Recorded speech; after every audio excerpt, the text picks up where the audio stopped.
Intubar ou não intubar o paciente? Essa é a pergunta que a gente frequentemente se faz no departamento de emergência. O medo de que possamos indicar uma intubação erroneamente ou deixar o paciente evoluir para uma insuficiência respiratória por não ter intubado a tempo pode frequentemente nos preocupar. Para ajudar na sua indicação de intubação, você tem que responder 3 perguntas simples. Vamos ver quais são?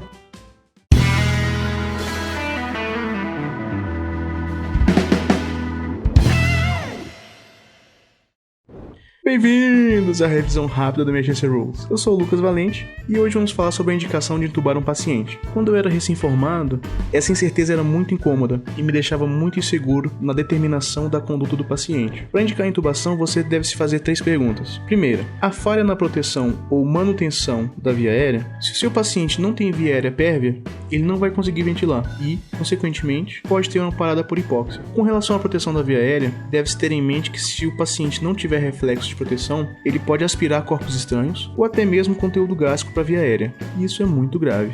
Se o seu paciente consegue fonar com clareza e com voz desobstruída, já é um bom sinal de que a via aérea é patente e que ele consegue protegê-la. Para garantir a perviedade e a proteção das vias aéreas, deve-se ter uma via aérea definitiva, ou seja, um tubo traqueal com balonete.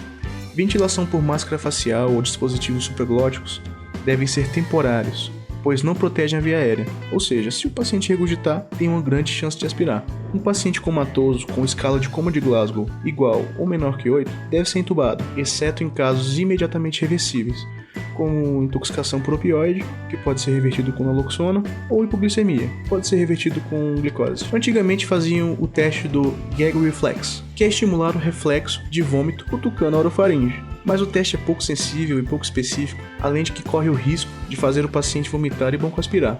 Então, não deve ser feito de jeito nenhum. Segunda pergunta. Há falha na ventilação ou oxigenação? A hematose ou oxigenação do sangue é vital para a manutenção orgânica. Logo, é de se esperar que a falha em ventilar ou oxigenar seja uma indicação para intubação. Nesses casos, então, a intubação é realmente para a oxigenação, muito mais do que para a proteção da via aérea, mas a proteção continua sendo uma prioridade. As exceções são casos reversíveis, como citadas antes, ou em patologias em que a ventilação não invasiva com pressão positiva são bem indicadas antes da intubação, como é o caso do edema agudo de pulmão. Se a resposta para uma dessas perguntas é sim, então a intubação está indicada, mas ainda tem a terceira pergunta. Qual a evolução da via aérea do paciente? Existem condições em que a via aérea sabidamente pode deteriorar, e apesar do paciente parecer estar muito bem, respirando sem dificuldades em um momento, ele pode evoluir para a obstrução da via aérea em outro, que inclusive pode ser ainda mais difícil de intubar. Estranho, né? Vou dar alguns exemplos. Inalação de fumaça. Pacientes vítimas de incêndios podem ter inalado fumaça resultante da combustão. Em um primeiro momento, o paciente pode não apresentar nenhum sinal de dispneia ou insuficiência respiratória, mas evolui com edema de glote e pode necessitar de uma via aérea cirúrgica. Por isso é muito importante examinar as vias aéreas desses pacientes. Em caso de presença de fuligem em cavidade oral ou faringe, há forte chance de ter inalado fumaça, então o paciente deve ser intubado. Lesão cervical perfurante. Pacientes que apresentam lesão perfurante em região cervical anterior com formação de hematoma são fortes candidatos de obstrução de via aérea. A presença do hematoma já demonstra que há sangramento, mas aí você deve pensar, antes de intubar, vou acompanhar a evolução do hematoma para ver se ele cresce.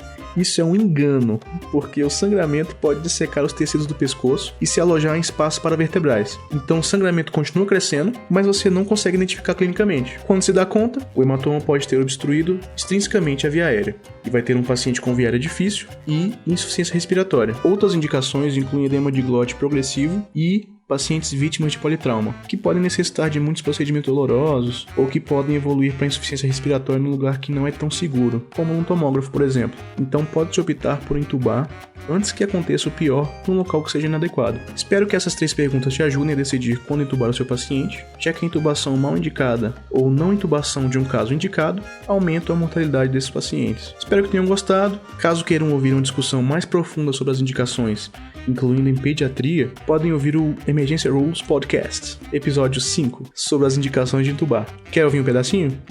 Hipotensão, sistólica abaixo de 90 e choque index tem correlação com mau desfechos no pera-intubação.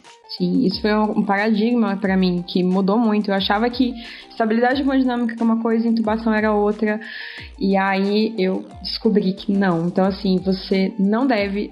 Bacana, né? Para ouvir o podcast, que tem acesso livre e gratuito, é só ir na descrição desse vídeo que tem os links, ou acessar diretamente o emergenciarules.com. Muito obrigado e até a próxima.